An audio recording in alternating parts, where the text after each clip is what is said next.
morning. Good morning. Happy Tuesday. Happy Tuesday. Welcome to Daily Dose. Dr. Mary's taken charge. Summer vacation might be very good for us, Dr. Mary. I kind of enjoy this. Just show up, drink my tea, put on a little lipstick, and here we go. Go to town, sir. All right, today's June the 1st. It is the start of Gay Pride and LGBTQ QIA month. So I decided to look up and bring to everyone's attention the struggles that people in this community have with addiction, because I thought, well, you know, I've heard some stories that there is a certain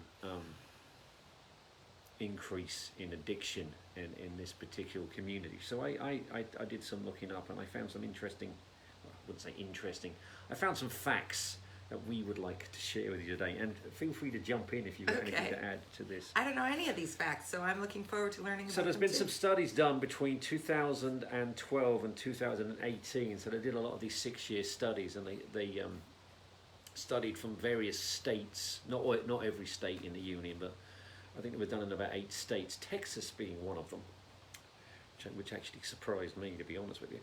So they have shown in general, so this is the overview, is that there are, in general, LGBTQ adults are twice as likely to suffer from substance abuse across the board. Now, they looked into this and they found some factors. There's mainly 5 that I'm going to address here. So one of them is discrimination and social stigma. This actually happens to everyone, almost everyone in this population. There's harassment, bullying, and even hate crimes at work. People don't even... there were some... they interviewed a lot of LGBTQ individuals. I want to get that in. I'm desperately trying not to get that in the right word. LGBTQIA+.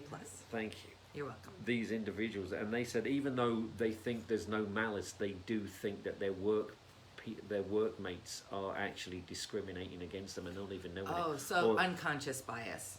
Overcompensating, which kind of makes it worse. There is a drastic lack of support for people in this community too. A lot of them try to live in the closet to keep it secret, and that does actually create a stigma of loneliness and anxiety. That loneliness and anxiety leads to fear of rejection, which is unfortunately the hallmark of how, if you're susceptible to developing the disease of addiction, it grabs hold of you.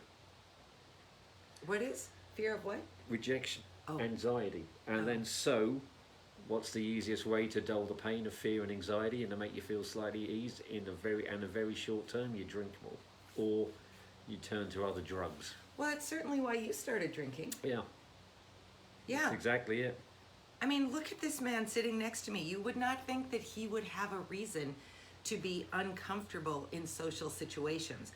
And yet, as he loves to say, I'm the only woman he ever dated. Well, I wouldn't say love to say. As he enjoys to say, I'm the only woman he's ever dated who he met sober. And we can't count the phone conversation because you certainly were not sober when we talked. But when we met in person, you were sober. Yeah. Yeah. And you were a little awkward, I'll just be real honest. I was actually incredibly jet lagged too, because I had... when we met in person. Yeah, the first night we met, I just got back from France. That was the... Oh, yes, I forgot. Yeah, no, yeah. Yes, that's right. Sorry, I forgot our whole origin story, Dr. Mayer. Okay, back to you. There is actually a lot of people in the LGBTQ community actually suffer from what's referred to as internalized homophobia. They actually dislike themselves for what they think they are. Can I interject here? Yes. So if you want to hear someone speak about this who's inside this community and you have Netflix, go watch Hannah Gadsby's Nanette. because she's a stand-up comedian. She's Tasmanian. She's a lesbian. This She's was got interesting. Asperger's. And she talks about growing up in a place that had really overt laws and just norms against gay and lesbian people. And so she grew up with an incredible level of hatred for that population, and then had to confront that when she realized she was part of that population. Boy, that is a truly profound hour-long It is. I series think we of should stand-up. Just put a link in there. Oh yeah, I will link to it. So this homophobia does lead to self-loathing and leads to alcohol. Now, what's the best way to get rid of? Can lead to it. Can lead to alcohol use. And what's the best way to get rid of negative thoughts? Drinking temporarily makes you enjoy your true self. Now, if you are susceptible to an addiction, that's where the problem comes in, right there. Co-occurring disorders are actually quite important to consider. So, if you're constantly worried about being outed because you're not ready to come out as what you truly are and what you feel like, you can suffer from clinical depression. You get anxious, both of which are incredibly common to lead to all sorts of psychiatric problems. It can lead to some forms of bipolarism and schizophrenia, which then, if undiagnosed and you're trying to treat yourself, leads to substance abuse. Can you force schizophrenia? If you're susceptible to it, there are some cases where it is brought on by stress. Wow. That's where you kind of reach what they call, a breaking point. Sure. Okay. And the more now, I'm not a psychiatrist or a psychologist by any means, but it's the classic idea of when, if you ever watch a war film and they say, "Oh, he reached his breaking point." That, in essence, is what it is. When you can't take so much stress, any more stress, what leads is a psychotic. What leads to is a psychotic episode. Okay. Now, the need for specialized options in this, because all these problems which lead to this addiction in this community are completely different to people whose sexual orientation is different than theirs. So, for example, it was tough enough for me to realize that I had a problem and was an alcoholic, and when I admitted that, eventually everything fell into place. If you are not in a treatment center where they don't have any idea how to deal with these specific problems of your orientation, your rehabilitation just isn't going to work. You have to accept who you are first before you can move on, and if you can't do that, the success rate for substance abuse recovery in LGBTQIA plus individuals is drastically reduced than the broader population of people. This is all It really is. terrible news. What they need to address is coping mechanisms to deal with social isolation, family problems, homophobia, violence. So, there were some studies done, and one of the studies that I came across was, there was a study done from 2012 to 2018 in Missouri, where they found out that in that time period, and they studied 25 plus, they did 25 to 35-year-old only. So, of the people who identify themselves as straight heterosexuals, they're in that state, in that time frame, in those 6 years, 5% of the population drank to dangerous levels, full stop. 5% of the heterosexual sort of cisgendered population. Yeah. Okay. 25% of the LGBTQ population drank to dangerous levels in one state. Wow. So 5% to 25%. So that was actually, as you can, someone's there doing a minute ago, you said it was double. Yeah, it actually does depend on the state and where you live. Nationwide nationwide in that same study, because they did it in each state, 9% of the states that took part in it, and I found out that North Dakota didn't. Well, because we don't acknowledge gays in this state, because we don't want them to have fair housing, we don't Yeah, want them to be discriminated against in back to that jobs. one. So why would we need to study about them, for God's sake? So the national average is 9% of this country's population struggle with substance abuse, and that's people when asked who answered the question, and I keep that in mind because I'm coming back to that one, who identified themselves as straight. 9% of the population of this country suffer from dangerous drinking levels from 20 to 30 year olds. 20 to 30% of this of the population in this country that identified as LGBTQ drank to that level. Now, there is also, which leads to this, they did a lot of studies, and it does actually come back to certain things, and one of them is a lot of the studies actually stated that I think they were trying to be kind, so that it might be an unconscious bias, but apparently, and they did the study and they did all these studies, that same-sex families are actually denied extra access to public resources meant to provide economic benefits to family and social security. And it's the same thing that happened to other minorities. Native Americans, African Americans, Mexican Americans. It's the same thing. I believe they're Hispanic Americans. Sorry, Hispanic Americans. And the last thing I want to bring up, and it comes down to institutional review board questionnaires, or IRBs. And if you don't know what they are, if you're doing a study with humans or living subjects, you have to fill in one of these forms. Now, there's no. It's an academic. It's an academic form. thing, Yeah. and for medical research practices, it's kind of a waiver, but it's more than that. You get asked probing. You get asked questions about age, sex, gender, what you identify. It's a privacy and Yes. and an assurance that if you're a part of a study, your information will be kept private.